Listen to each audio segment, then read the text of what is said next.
تخيلي معايا كده إنِك جبتِ أغلى وأجمل بذرة ورد عالم، ووفّرتِ لها أحسن شمس وأحسن جودة وأحسن مَيّة، ولكن زرعتيها في أرض مسمومة أو toxic.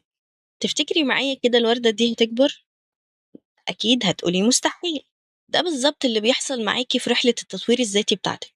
تفضلي تروحي تشتري كتب كتير، تسمعي بودكاست كتير، وتشتركي في كورسات غالية جدًا عن الثقة بالنفس بقى وحب الذات، وتبقي متحمسة جدًا في الأول، ولكن بتقفي قدام المراية بقى وتقولي توكيدات إيجابية وأنا اللي هنا وأنا اللي هناك، تحسي إنِك بدأتِ تتغيري، ولكن فجأة مطب صغير جدًا في الشغل أو كلمة نقد عابرة جدًا من حد قريب منِك أو حدها نظرة مش عاجباكِ، فتلاقي كل اللي بنيتيه اتهد في ثانية، وترجعي تاني لنقطة الصفر، فتبدئي تجلدي في نفسِك أضعاف مضاعفة، تفضلي بقى أنتِ عمرِك ما هتتغيري وأنتِ ما فيش فايدة فيكِ.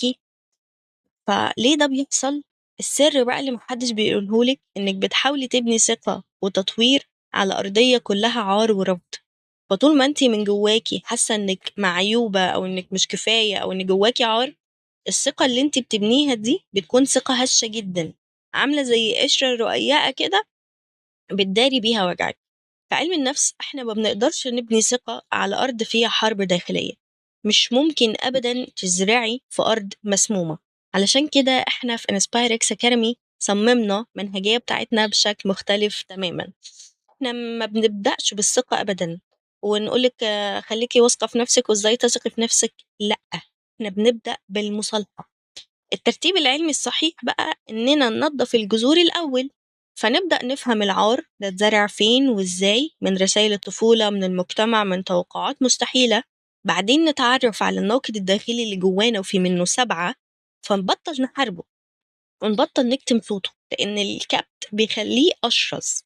كمان بنتعلم إزاي نحتويه بلغة جديدة اسمها لغة السلام، ودي لغة ما بيننا إحنا، أو الحنان الذاتي.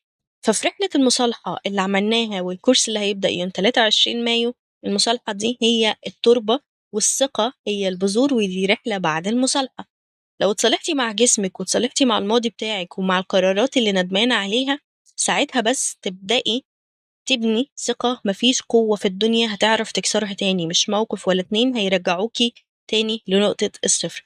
عشان كده إحنا نعرف إحنا محتاجين إيه بالضبط، وعشان نفهم حجم الحرب اللي جوانا أنا عملت لِك محاضرة تشخيصية مجانية بالكامل اسمها أنتِ في حرب.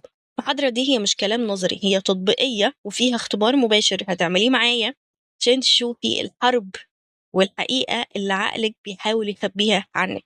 إن شاء الله هتكون موجودة على القناة يوم 16 مايو، فتأكدي إنِك مشتركة في القناة لأن الخطوة الأولى للسلام هي إننا نعترف بوجود الحرب، وأشوفِك على خير في الويبينار.